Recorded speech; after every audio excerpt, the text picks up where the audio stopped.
Welcome to NCBA's Cattleman's Call podcast with host Lane Nordland.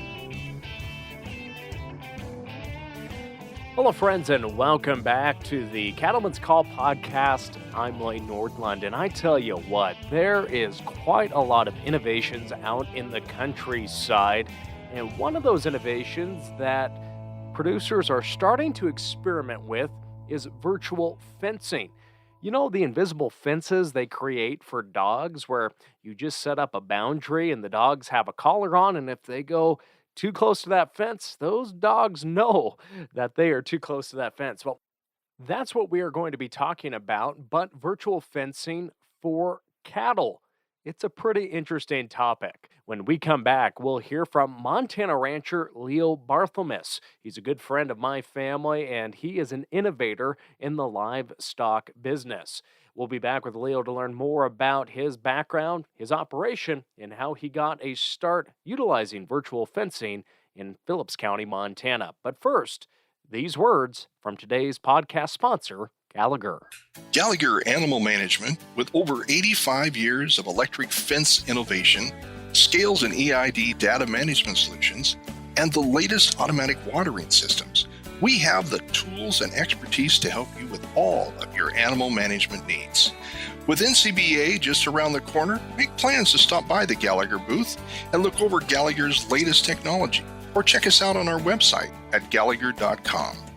Gallagher, the next generation of animal management. Today, I'm excited about the conversation we are going to be talking about virtual fencing. Yeah, that's right, virtual fencing. It's a topic that you may have heard about, maybe briefly read about, but maybe it's the first time you are learning about it. And our guest today from Malta, Montana, Leo Barthelmess is joining us, and this is a venture that he has been on for a few years now, and I'm excited to dive into virtual fencing, what it holds, what's in store for the future of the livestock industry, and how both consumers and producers can learn more about animal production. But first off, Leo, how are things in Phillips County here on this November day? Well, they're very good, Lane, and I really appreciate you having me on the podcast. I'm pretty excited about the potential of the Vents product. We've been using it for about 3 years, and it's worked well for us on our cow-calf operation here in south of Malta, Montana. My brother and I and our spouses manage the property, and we've been here about 50 years, and, you know, it's a good place to live, great neighbors, good livestock country, good grazing, lots of wildlife. Now, could you maybe paint a picture for us, Leo, what Phillips County looks like, especially South Phillips County? Obviously, I'm familiar with Phillips County. That's where the Nordland side of my family came and set up their operation at. What is the landscape there? What type of grasses are growing? And then that'll maybe help us build the picture of how this grazing system has been built around the virtual fence. Certainly. I guess, you know, I work with the conservation community, and the terms they use, Phillips County region north of the Missouri River, which includes Blaine, Phillips, and Valley counties, is what they call the glaciated plains. And it turns out that I've learned with my association with the people that know such things, it's one of the last intact grasslands in the world. It's rolling hills and sagebrush in the southern half of the county, less sagebrush, sandier soils on the north half, more grain influence on the north half of the county, lots of varieties of grass. It's a core area for the sage chickens. It's the home of the second longest wildlife migration in North America, the antelope coming from southern Saskatchewan to the Musselshell Plains. A lot of unique features. I've been told that Phillips County produces a tremendous amount of ducks, where our particular ranch divides the sagebrush steppes along Beaver Creek from the Prairie Pothole region. And duck production here is huge. Ducks Unlimited is active up in this region. Like I said, it's excellent forage, cures well. Cattle can graze out year round if the quantity varieties there, and that's one of the economic benefits we're trying to capture with the advanced product. Well, again, thanks for sharing that and setting up what that landscape looks like, because Phillips County is not a small county either. What is the square miles of Phillips? I don't even know that. I can't tell you exactly the square miles, but it's about almost 60 miles wide and almost 100 miles long. So it's larger than Rhode Island, I've been told. So it's a long ways. It's a long ways, but a lot of good people up in that neck of the woods, and yeah, and so as you said, your family's been on the operation for 50 years. How did you come to that place in South Phillips County? My family came from Miles City. My grandfather homesteaded in Miles City, south of Miles City, in 1913. The property that he homesteaded became an in-holding of a larger operation, and there was no room for growth in that region. So Dad rented a ranch in Fort Peck, Montana, and then this one became available in 1964. And we moved up here when I was 8 years old and got to go to a country school on the property, typical historic ranch operation. Yes. Well, Yeah. thanks for sharing a bit of that history, Leo. And obviously, ranching, since you moved up there in 1964, you have seen some changes. What were some of the styles and management from say, from your dad to your generation that have, really built up to just the innovation that you have continued to put it as a top priority in just trying to stay profitable, but keeping conservation in the back of your mind? How has that evolution continued to grow?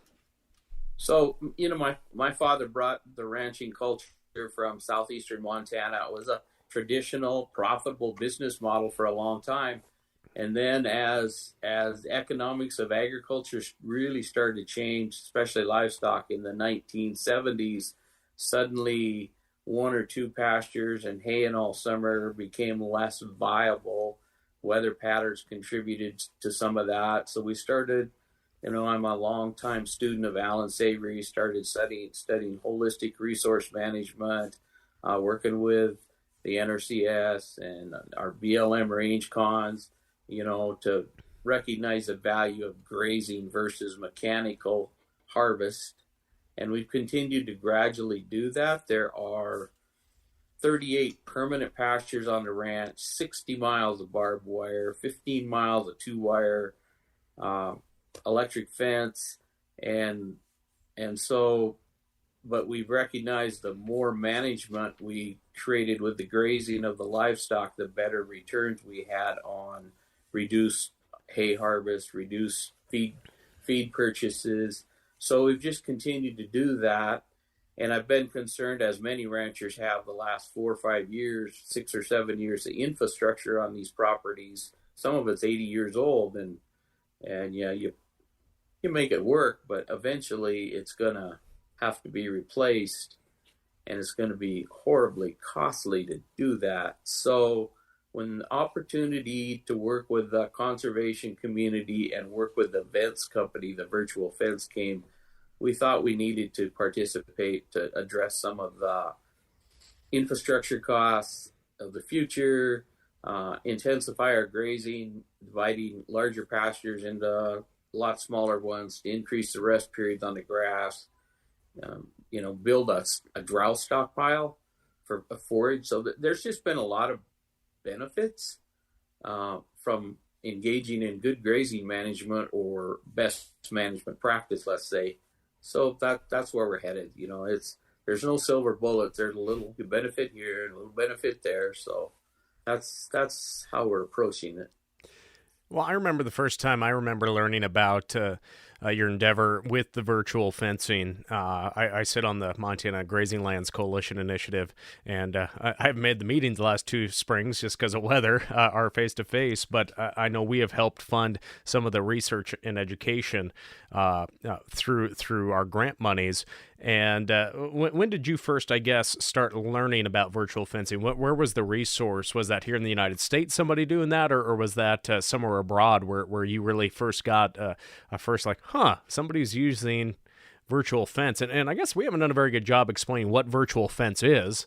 I'm not being a very good host here, Leo, because in my mind, I know what you're talking about. When did you first learn about or hear about the virtual fence concept? And then we can maybe dive into what exactly the infrastructure looks like. Sure. That'd be great.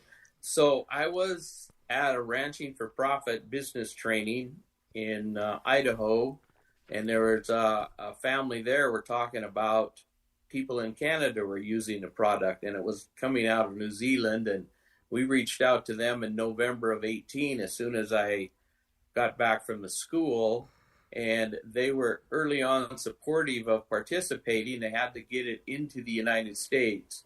So I went to a friend of mine who was really interested in, well, she made the comment that, wouldn't it be great if we wouldn't have to have fences in sometime in the future? And I said, well, it would, but we'll never see it. 2 years later, we get to see it. So we worked with that, made the early approach with that other company, and they could not get it marketed in the United States due to some, I'm unfamiliar with what the reasons were.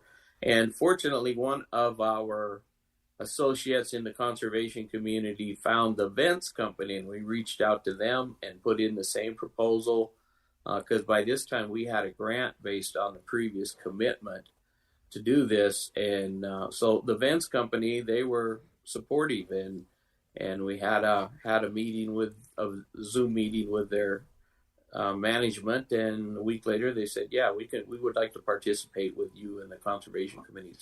So that's how it got started. That was in March of 2019, and it was necessary to do this program. We needed some NEPA approval from the federal BLM. They didn't have collar inventory that soon either, and there's quite a bit of preparation work. So we went to the BLM, and they were supportive of the project and had to do archaeological surveys and such things, because the repeater station, which I'll explain shortly, 4 out of 5 of them are on federal land. So we got all our ducks in a row, and we were able to make the initial collaring of cows in November of 2019 so that we could manage winter grazing. So if you would like, I can continue on with what the Vents is. So the Vents is a collar that's attached to the cow, and it's kind of complicated, and I just work on this end, but you need a cell signal, a strong cell signal, and you need to have enough gateways or repeater stations to transmit the data from San Diego by cell phone, and it gets to a repeater station, and then it converts it to a radio signal, and that transmits the information, programming to the callers. And then the callers, once they have the programming, they communicate directly with the satellite. So that's the nuts and bolts of it. So again, to repeat, you have to have a good cell signal to communicate. And if the Rolling Hills in South Phillips County is nearly ideal for this project. There's very little elevation change across the ranch. But the steeper the land is, the less opportunity the gateways have to program the callers, because it's a line of sight radio signal. But I build the fences on my desktop computer, mark them out on Google Earth. All the pastures are identified, all the existing infrastructure is identified, and the collars are GPS managed, so I know where every cow is that has a collar on. And so then we start managing these fences and feeding the cows additional acreages weekly or daily if we want to get that sophisticated with the management. And it works pretty well. And our goal is, as a grazing operation, or trying to get to being a grazing operation, we are encouraging our cows to eat snow. And in the winter, when we have snow, we will fence them in to outlying areas that are a long ways from water. And so they can eat snow and graze, and we'll supplement them with the appropriate supplements that, most ranchers use. And then that allows us to save the additional forage near the water sources for hot weather, summer and spring. So and then we're hoping to get to a 12-month grazing season to minimize our need for prepared feeds, hay, and supplements. So that's our economic niche we're shooting for. And it's great that your trial's actually going through a time of very severe drought in Phillips County too. And that's how I think that's a great way to really see how that forage under drought conditions is being impacted as well for when there are undroughty years, if we can cross our finger for that. How is that? I mean, obviously we want rain, we need forage, we want to have, get out of this drought cycle, but how is that beneficial though through this research to actually do this through a drought, especially when we're talking about water conservation and not overgrazing and making sure that forage is there for your livestock? Well, it's fortuitously, it has been really, we got to do it in 19, lots of snow, so we got to graze the outlying areas away from water, preserve the forage closer to the water sources, because we manage, by best management practice. NRCS has a set of guidelines, BLM has a set of guidelines. There are certain rules that you should try to follow and adhere to. So the initial grazing in the winter of 2019, we grazed out till the 7th of March on our allotment, and later into the season on the private properties. We were able to stockpile almost 6 weeks worth of hay, which we fed up last year during that drought. And again, we grazed outlying areas so that the cattle could stay closer to the water when it was hot. So I think we were fortunate we got to do it in 19 because there was some real economic benefits for doing that. And we leased grass off the ranch for the summer of 2022. So we have a lot of vegetation left, and we have 6 inches of snow on the property right now. And we're managing the cows for those outlying areas again to preserve that take half, leave half. Maybe not by plant, but by acres on our federal allotment and our NRCS recommendation. So I think in many situations it could be highly beneficial for lots of people, because our ranch is like every ranch. We have properties, acres that are, well, to be honest, are severely grazed because of their proximity to water, and other acreages that are never grazed, and we've got really good forage when it rains in one place and old decadent forage that's less than desirable in others. So in the wintertime we can address that decadent growth, and the following year we've increased the nutrition and quantity of the forage when it rains in these outlying areas. So it just gives us a lot of flexibility and opportunities. So we talk about the collar itself, and I think the easiest way you see the virtual fence programs for dogs and for your yards, and so I think a lot of people can be familiar with that. So some people might be wondering exactly what's the longevity of the collar itself, and I guess what's the pulse like? What do those cattle feel when they cross that virtual line that you draw on Google Maps? So there on the third rendition of the collar that we're using now, there are two chains that come off of the collar that provide an electrical pulse if the cow crosses into the physical stimulation zone. There's also an audible warning prior to that, so that during the training phase, the cow starts fairly quickly understand that when they hear the sound, there's going to be an unpleasant event shortly thereafter. So that works. So they get a shock, and I don't know how severe that shock is. I've never heard cows vocalize that shock, but I've certainly seen them shake their head and turn around and leave. So it's not severe because the company is mindful of animal welfare, very much so. So I've seen cows. We just subdivide these pastures, and it's kind of interesting to see a herd of cows standing out in the middle of a pasture because they historically used to graze over in such and such an area, and now they won't go over there. But they're just all standing bunched up in a wide open space, and it's interesting to drive around in the snow, supplementing and stuff, and seeing where you can see a boundary right where the fence line was. So. No, I just think it's so cool to see this, and I have not made it out there to see this on the ground, but I've watched some videos that have been put out with your trials, and I guess as we look at that though, what is the maintenance on those collars? Because I know you mentioned there's been some different versions that you've utilized, so producers might be thinking how much upkeep goes into making sure that there's power to those collars. Yeah, well, so, it's an emerging technology. It's only like 5 years old, at some kind of scale. So it's battery powered. The batteries, depending on how small your grazing areas are and how many opportunities a cow confronts a virtual fence line, the batteries will last nearly 6 months in America. Some of the trials in Australia, they'd last 2 years because the cow rarely, we're talking state-size pastures. So there's twice a year you have to recall your. In our case, we do it twice a year because we're grazing in the winter and then again in the summer. So we just recollared cows last Monday, and then we'll do it again in March.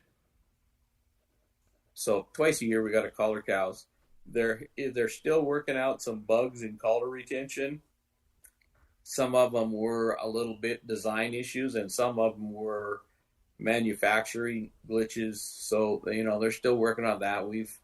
We've dropped off maybe 10 to 15% of the collars have been lost over the season. So that they're working through that. Like I said, it's emerging technologies. So maintenance isn't bad. The collars are GPS, so you can drive to nearly all of them that are lost.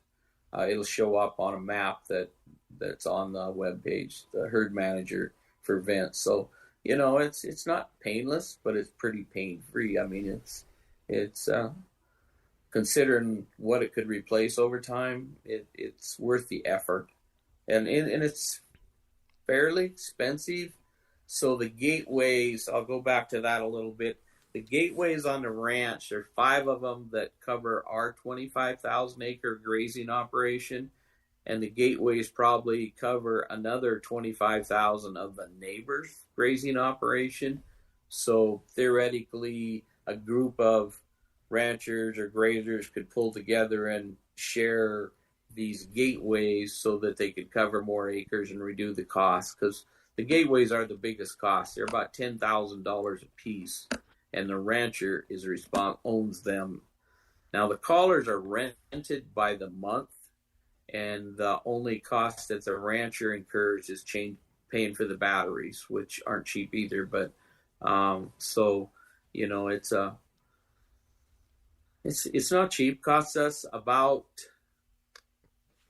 $5 a month to rent those collars, counting battery replacement and then however you want to figure the depreciation and amortization on the gateway. So Leo, when you compare that to the cost of installing, a 2-wire electric fence or building a boundary fence or an actual 4-wire, a 5-wire fence, have you run those numbers side by side? Even though this is a new technology, prices will come down the more obviously that this is developed. Have you run those numbers side by side to what it would cost to put in a new mile of actual fence or just hot wire?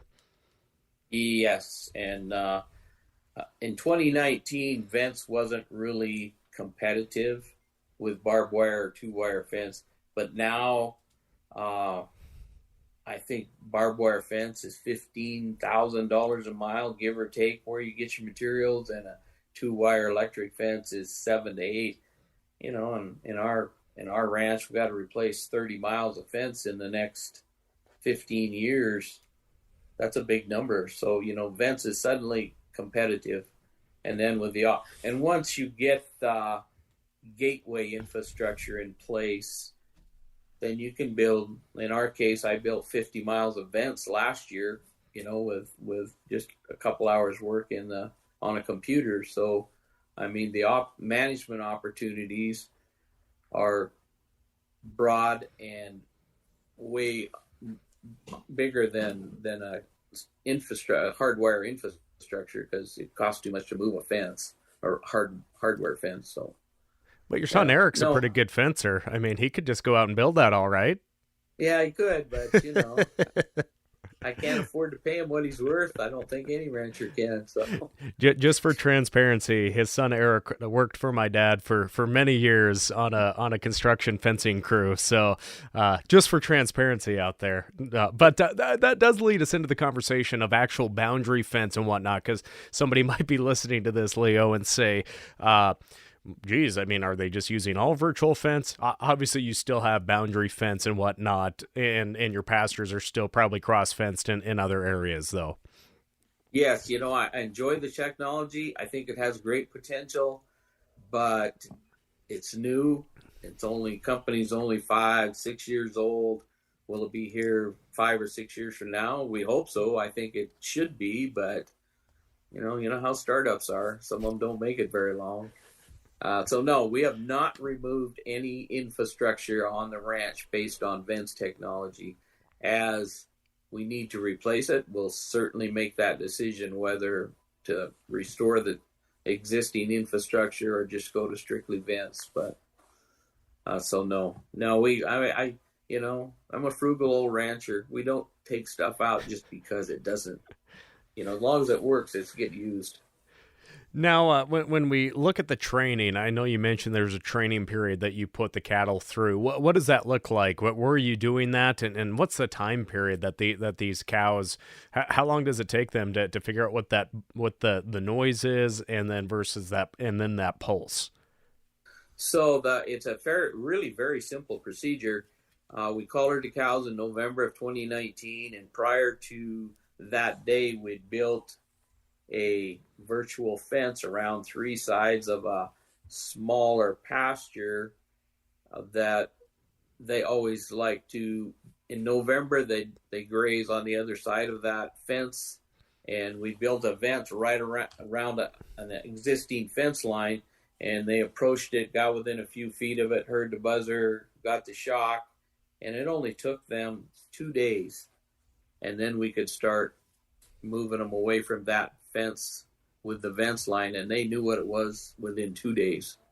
It was amazing. I was expecting a lot longer learning curve, but it didn't take any time at all. Yeah, no time at all. So are all your cattle collared then? They are now. Yeah, this year we because of the drought, we didn't collar some of the cattle because some of them were going to off ranch pastures and those kinds of things. But right now, all the cattle are collared.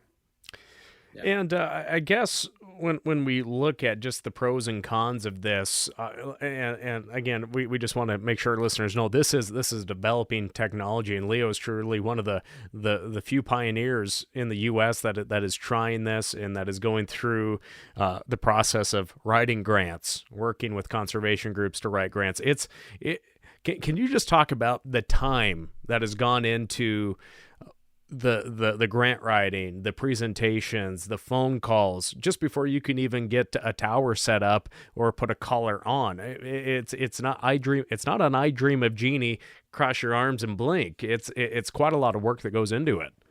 It takes a lot of time, and that initial attempt at it in 2018 and early part of 2019, I went to a friend of mine that works in the partners program for the U.S. Fish and Wildlife Service, and she said, everybody wants to see this experiment work, so let's write a grant through the Rancher Stewardship Alliance and the group of people that we work together. We're solution orientated. Let's figure this out to make this work.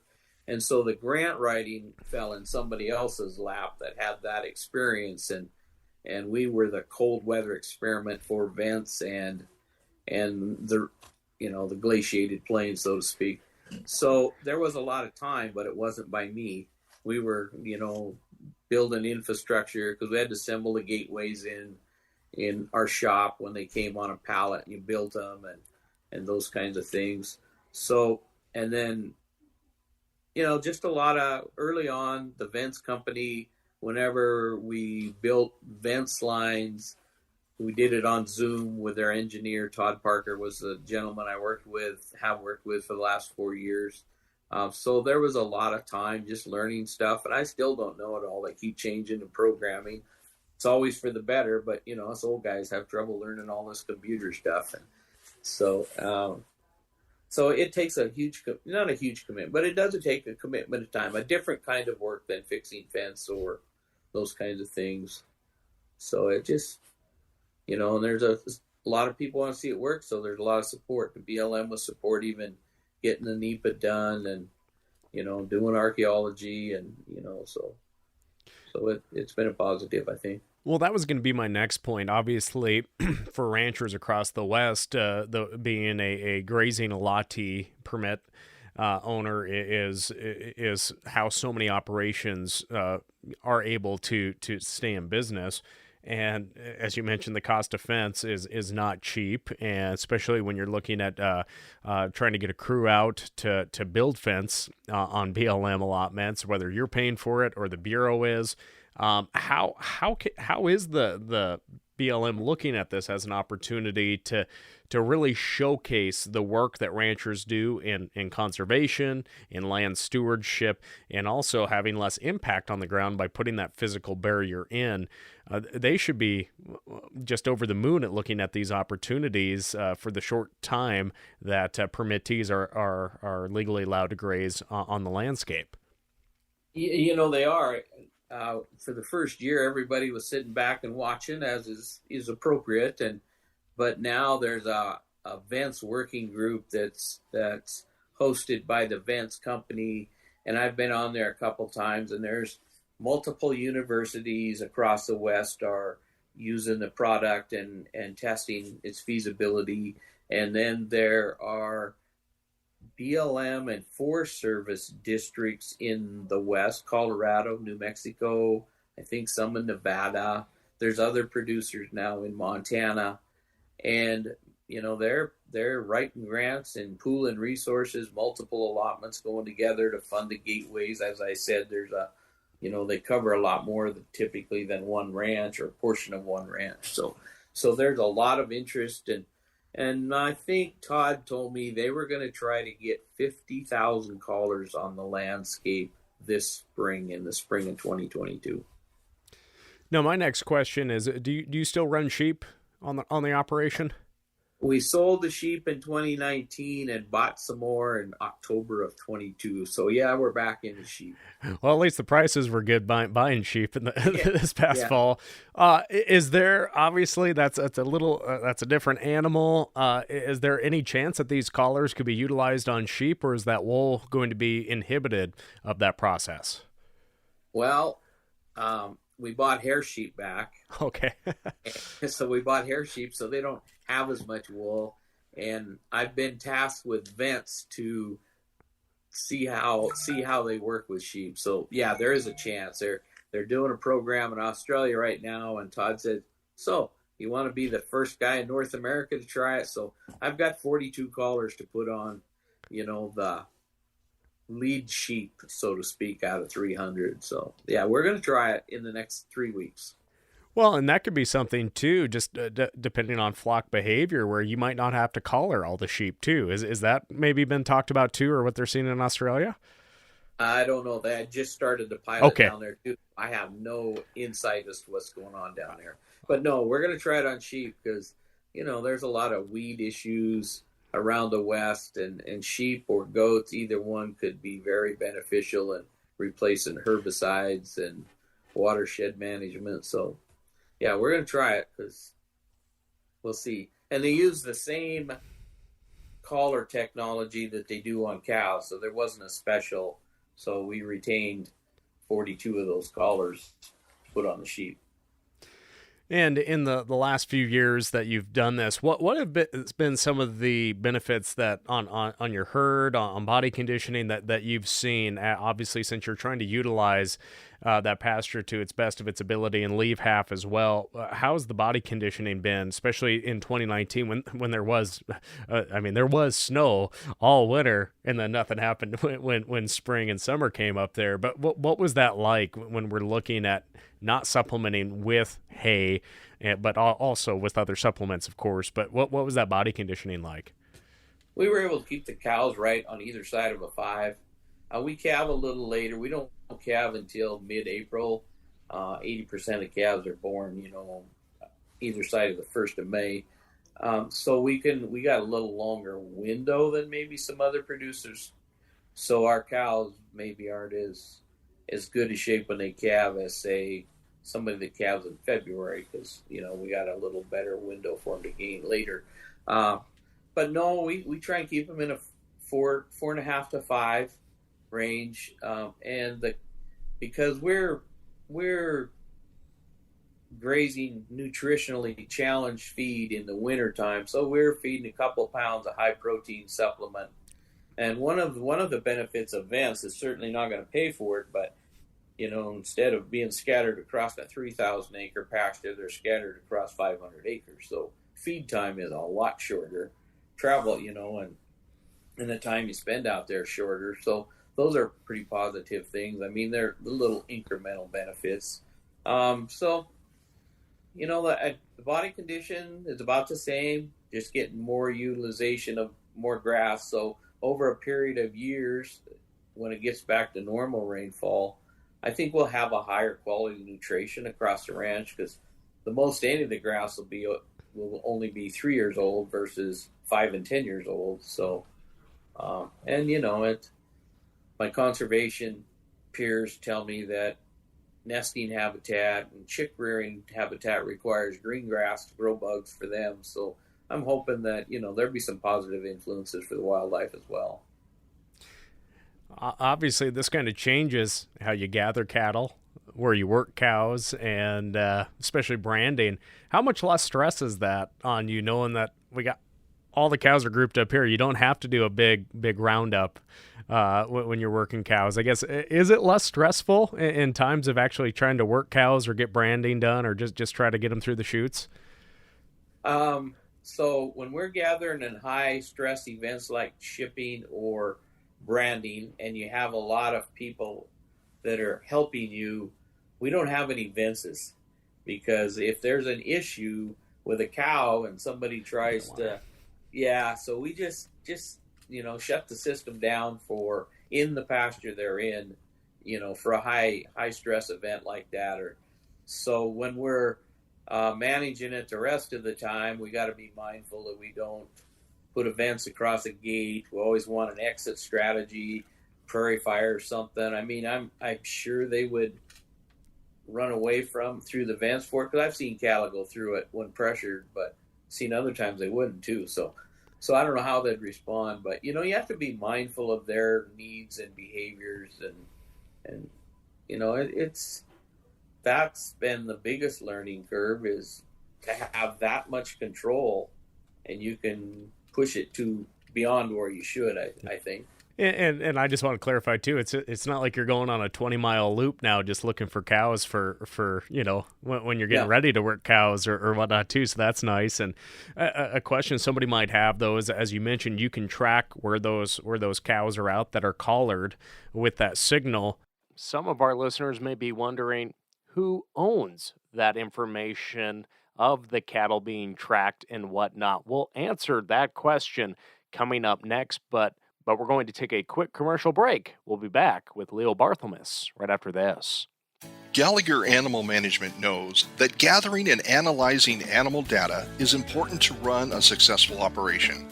The Gallagher Animal Performance web and phone app make it easy and efficient when you need answers in the palm of your hand.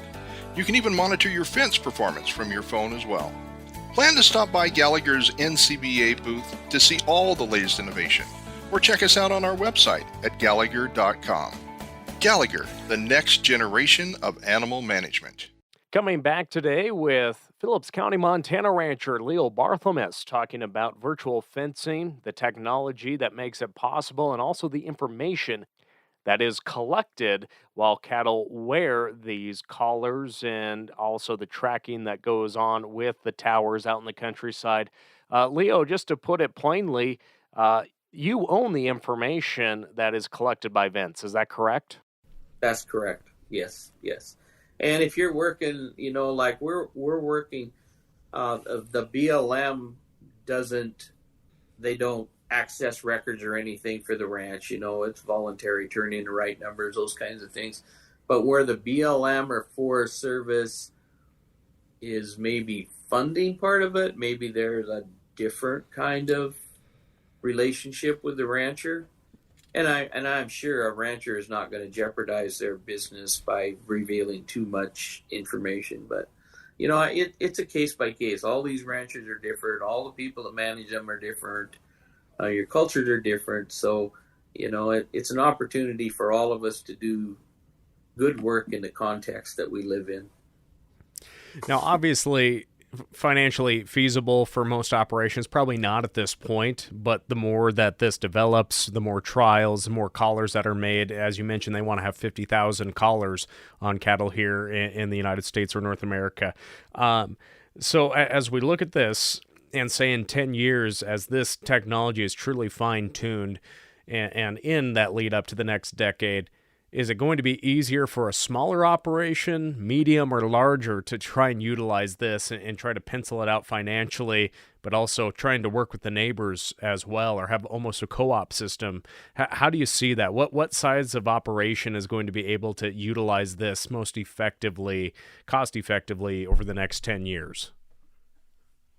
Well, back to that individual thing, there are producers right now that have 100 head collared on the working group, but I've observed, and they've said, well, and and they will voluntarily allow the mentors to help them on Zoom and share screen, and so everybody's looking at their ranch operation.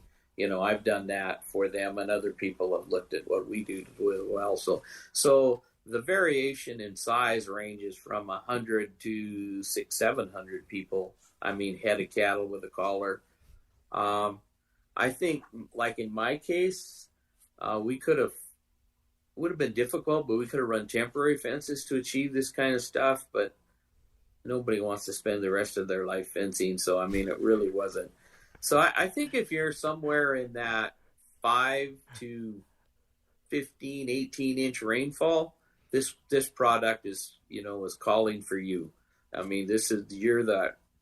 If you get into some high Missouri-like grazing where they measure cows per acre, Vents maybe is not an economical alternative, but that's up to every individual producer to figure out for themselves. Yeah. Leo, I didn't want to spend my life fencing either. That's why I'm the only Nordland that gets paid to talk. Okay. But good for you. that's what I say. Those Nordlands, they know how to talk up there. But looking ahead though, how can our listeners learn more about your story or Vince's story if they want to maybe experiment in this, learn more about it, try to become a part of these trials? First, I'd encourage them to learn more about what you're doing. Where can they go watch that video that Riley Slifka produced for you guys? Oh, I think it's on YouTube, or go to the Rancher Stewardship Alliance webpage. I got a brand new relaunched webpage. There should be some links there, or they could reach out to the RSA staff, and they could guide them to that. Yeah, and there's several YouTube videos. If you look under the Rancher Stewardship Alliance or Virtual Fence. There's several YouTubes because people were pretty excited about the technology. So I've, helped participate in a few of those. So, I want people to have the opportunity to learn about it. So I agreed to do those things. And Leo, you've mentioned the Rancher Stewardship Alliance, and I should mention, I believe, was it back in 2005, you were the regional winner for the Environmental Stewardship Award. Is that correct?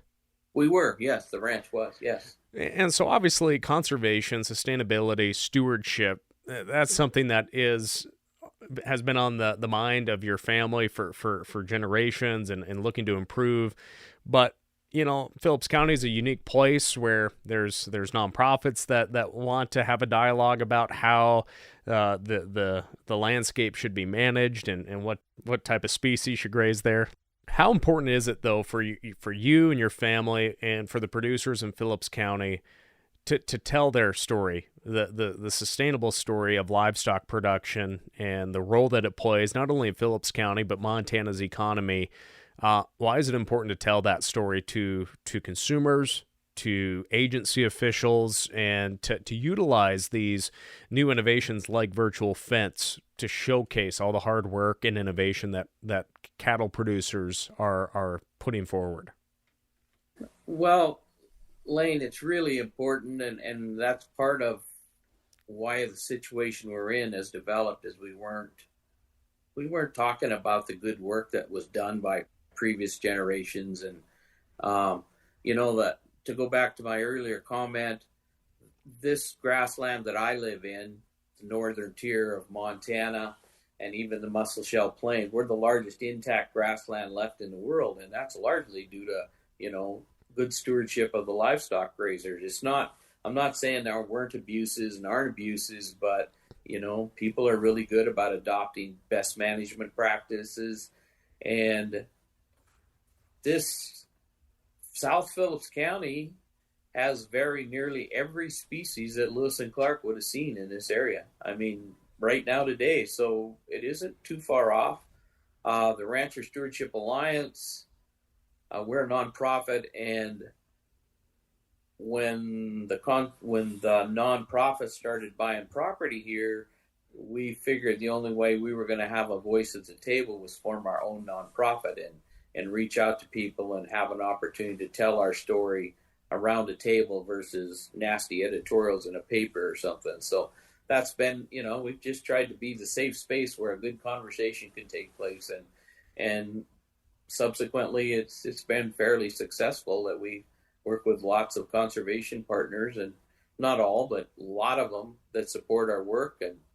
And we're administrating grants for the ranching for these conservation groups, and the Rancher Stewardship Alliance is administering money for water lines and wells and fence retrofits for wildlife migration that I spoke of. And we're in a very important core area for the sage chickens, and we're telling what good work the ranchers were and trying to work with these people, because there's a lot of stress on agriculture, and now there's this carbon sequestration movement, and the more rest we provide for our rangeland, the more vegetation we put on the ground, there's some real income producing opportunities in carbon sequestration, but that requires livestock management, because rangelands that are absent of livestock really don't sequester very much carbon.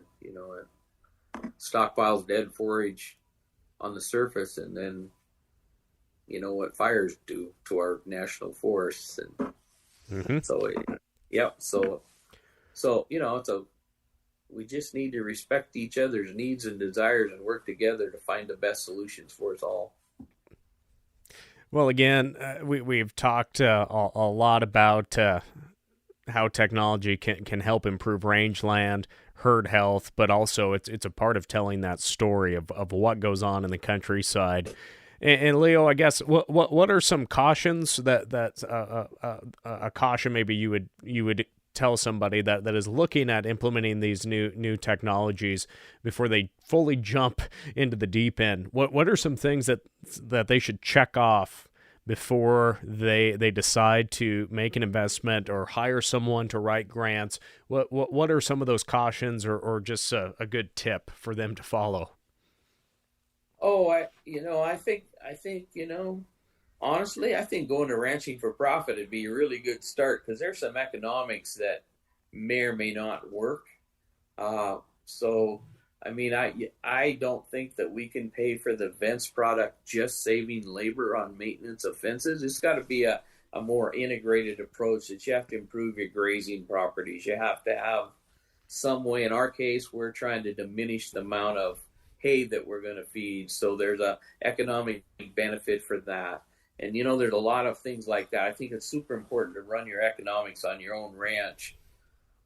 That's probably the number one thing. And then I've been a long-term time student of grazing management.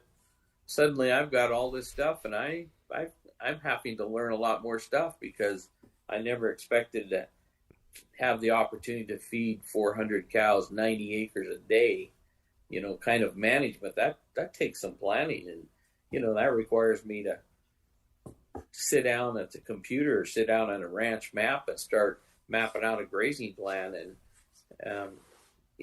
months in advance sometimes.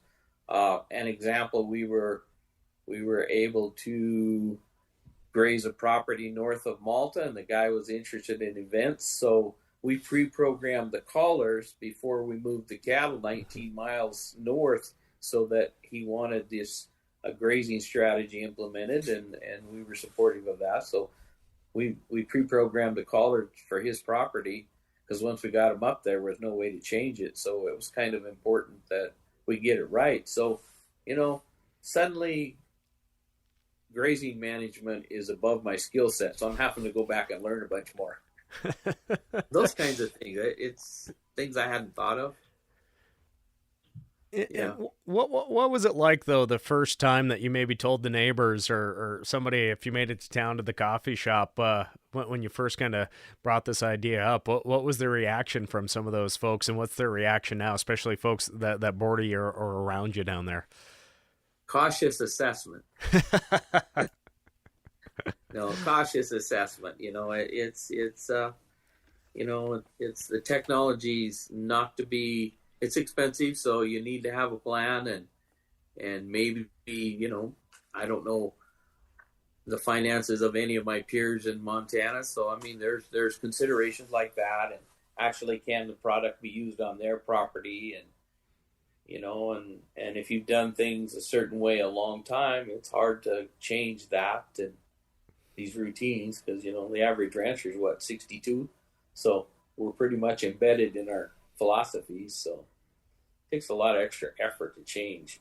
But and jumping back to that conversation of all the work that the Ranchers Stewardship Alliance does, and just outreach, education, and grants and resources for producers, what I guess what's a tidbit that you could share with a young producer or that family operation that either needs to expand to have two families on there, or a person going off onto their own, with your experience in the business? What's some knowledge you'd just like to share with them, especially producers here in the West, that it takes quite a few acres to run a profitable cow herd? Well, what has served our family very well is continuing education. I've been to Ranching for Profit twice. I'm going to Wally Olson's marketing school at the end of the month. And then communication. I'm at the age, my brother and I are at the age of we're engaging in succession plans with our children, maybe a decade late, but we're holding family meetings every 2 weeks in a neutral room, and we're talking about, well, first off, we're just talking about, what we need to get done in the next 2 weeks, and the relationship we're creating to work together, and we're communicating all the time. And we just got done shipping and preg checking, and my daughter, we filled out a flip chart with all the stuff we need to do to preg check or ship that day, what the documents you need, what equipment's got to be in place. When did you go make sure all the walk through on the corral, so everything was up to speed? And so, we're just having these meetings, and communication is by far and away the most important thing. Just, and if you need to get a facilitator, it's probably worth your money, because some of these family split ups are hugely expensive financially and emotionally. Communication. And Leo, can I ask, has your family always had that open line of communication, or is this something that you guys had to come to? Because I think this might be one of the most important, the virtual fence aside, just the communication is so key to keep ranchers in business and going. But is this something that you guys had to learn to adapt to and have these meetings, or did you have a facilitator come in? Would you feel comfortable talking about that? Of course, no, we didn't have that. And it's something I've learned all this from the Rancher Stewardship Alliance, literally, because here we were with all, back in 2001, when we started meeting as a community, the Nature Conservancy funded a facilitator to come in, and there was 30 to 50 people at the First Creek Hall community building south of my ranch, quite a ways. And I watched that whole process, facilitated consensus, and it was completely foreign to me. And we've continued to use that. Maybe we don't like somebody sitting at the table, whether it's a family member or a business competitor or a conservationist or a red cow breeder versus a black cow breeder. I mean, whatever it takes. Sheep guy versus cattle. But we sat in a circle and we hashed this stuff out, and we're upfront and transparent. And RSA's success is built on communication. And the Barthelmess Ranch, if we're going to be successful, we have to use those same techniques. Treat people with respect, be transparent, say what you mean. Don't walk out of the room with buried feeling. I mean, let's get this figured out, because we're talking about children and grandchildren here, and children and grandchildren of my friends and neighbors that I went to country school with. And, these little communities they need a lot of support, and we're going to have to do it ourselves because nobody's coming to help us. Yep. And how much has the ag community, the number of operations, you may not have that number in front of you, but how many operations have shrunk since the 1980s to what the number of producers now in Phillips County? Do you have any idea about that? Or I don't really, but I will bet we've lost 30 or more, 40%. I'm just guessing. Or more, yeah. Yep. Yeah, I think how many people lived here when I was 8, and there's maybe as many people living here, but it's under 1 or 2 or 3 or 4 family businesses. Yeah, it's diminished, and that's a repeatable statement all over the West. Yep. Yeah. Well, I think we've had a great conversation here today, Leo, and hopefully maybe we do a follow-up here on the podcast in the next few years, and I want to get out to your guys' place the next time you do an event or media thing. I think it'd be great for me to just come out there and see that. As the son of a fencer, I love learning more about new ways to do fencing. Who would have believed that my dad would have just went from the treated post? He does everything in pipe now, and I'm like, I never thought he'd do that. He's pretty innovative. He follows the trends, I guess, there. But he does. He's out front. But Leo, again, thank you so much, and for our friends interested in this, again, check out Vents. That's with a V, and also the Ranchers Stewardship Alliance online. There you can find more of those educational videos that they had put together on the Barthelmess Ranch, south of Malta, with their virtual fence. Leo, anything else before I let you get back to your day up there in Phillips County? Well, I just wanted to thank you for the opportunity to visit with you. I haven't seen you for a while, and we always have a good time when we see each other. I just encourage people to not give up. There's a bright future for ranchers and grazers, and it's a terrible struggle we've had with these droughts and stuff. But I think it's coming around. I mean, carbon sequestration could help, and new grazing technologies. And there are a lot of entities that want ranchers to succeed because they recognize, in the conservation community, they recognize the value of managed grazing for wildlife. Well, again, a great topic here today: innovation, technology, and just ways that we can stay in business through these innovations as well. So thank you so much to Leo Barthelmess for joining us here today on the Cattleman's Call podcast. Thank you. All right, that will do it for today. I'm Lane Nordlund. We'll catch you next time. Thanks for tuning in to NCBA's Cattleman's Call podcast with Lane Nordlund. For more information, visit ncba.org and make sure to subscribe to the podcast today.